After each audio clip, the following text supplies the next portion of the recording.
In the 18th century, it was generally thought that there were two main forms of government, national governments and federal or confederal governments. Those two terms meant the same thing. Because of the work of the founders at the Philadelphia Convention in 1787, they created something very different. It was neither wholly national nor wholly federal. It was a mixture of the two because it was two levels of government, national and state, that would share power and share sovereignty. But the fundamental sovereign in the system is and always remains the people. The people actually delegate powers to the national government and reserve others to the states. And therefore, that represents a division of authority into what we might call a partly national, partly federal government. A national government, a pure national government, is one like the one that existed in Britain back in 1787. That is a single unitary government that governs the entire nation from typically one central place. In Britain, the sovereignty resides in the king, or ultimately now the parliament, but they all hang out together in London and they do their thing, and that's where essentially all the major decisions are made. A federal government has attributes of a national government, does have a national government, but that national government shares power with some other government, in our particular case, with state governments.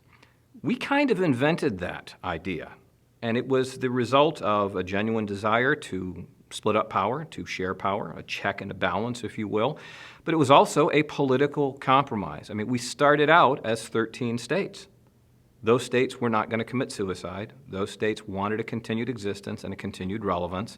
And so ultimately, those who wanted a national government, particularly people like James Madison, James Wilson, they couldn't get a national government, but they could get a strong national government within a federal system.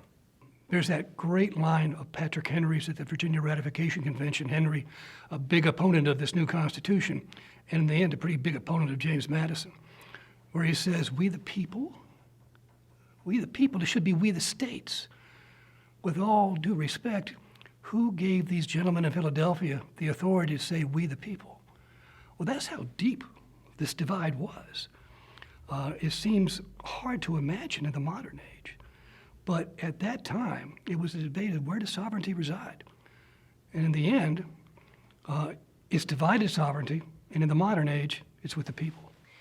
Representation was for months the thorniest issue at the Constitutional Convention. And week after week after week, as the summer of 1787 in Philadelphia seemed to get hotter and more humid and longer in that closed building of the Pennsylvania State House, now called Independence Hall, of course, tempers flared. They couldn't agree. Why couldn't they agree? Some people wanted representation to be based on population, and others wanted it to be based on the states as equally represented in the national legislature. And they locked horns. Finally, on July 16th, the Connecticut Compromise, or Great Compromise, is passed. Madison and James Wilson are sad. They think it's a failure, because by representing the states equally in the Senate, it's contrary to the Republican principle of that the people are the sovereign. One of the fundamental arguments at the Philadelphia Convention was over how to choose Congress. There were people there like James Madison, James Wilson of Pennsylvania, who very strongly believed that the people should always choose representatives, both for the House of Representatives and the upper house of the government. There was a consensus that there should be a bicameral legislature. There should be two houses in the legislature. This ran smack into a separate fear that infected the delegates from small states. This is one of the perhaps only times in our history when small states got together and were afraid.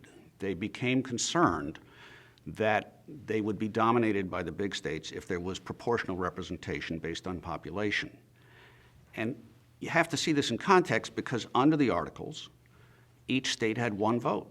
So Delaware was as important as Virginia, had the same power. And under proportional representation, they would be swamped. The Great Compromise ended up providing for two different houses that were apportioned in two different ways. The lower house, the House of House of Representatives is apportioned based on population, so large states have more representation. The upper chamber, or the Senate, is apportioned based on states, so each state has equal representation in that particular body.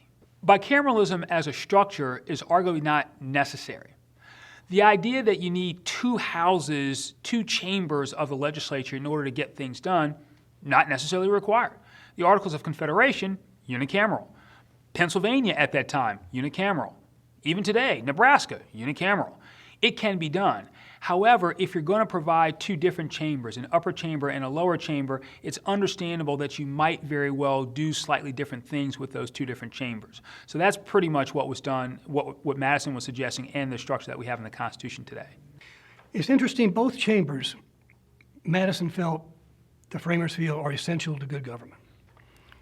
But they have a very different understanding of how each chamber will work. If you read the Federalist Papers about the House, they talk about members having an intimate sympathy and immediate dependence upon the people, meaning two things. You always have to be close to the people, short terms, and you have to be of the people, intimate sympathy with them. They talk about the importance of refining and enlarging public views. They talk about a body that will reflect the interest of the people.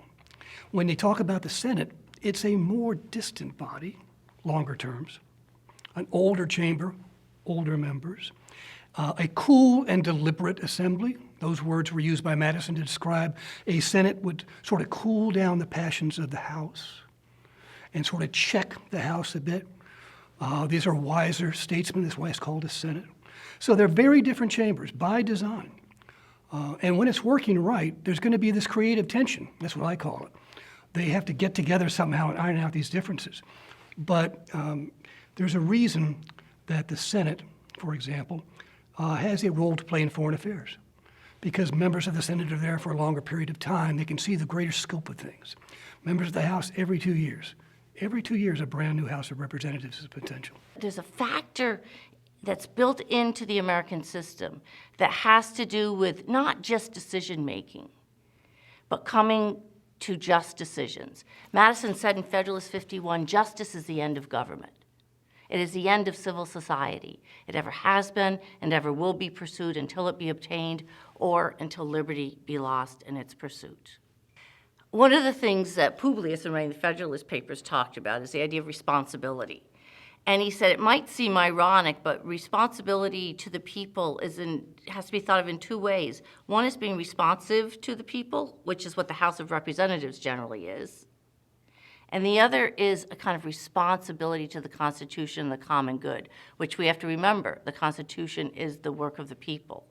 So the Senate is supposed to provide that rule, slow things down, and make sure that we're being consistent with the idea of justice and the common good. And to this day, the two chambers function very differently. The degree of equality and civility, supposedly, in the United States Senate is based on the assumption that no single senator has any greater power than any other senator. Whereas the House is a much more business-oriented body where you have to deal with large numbers of people.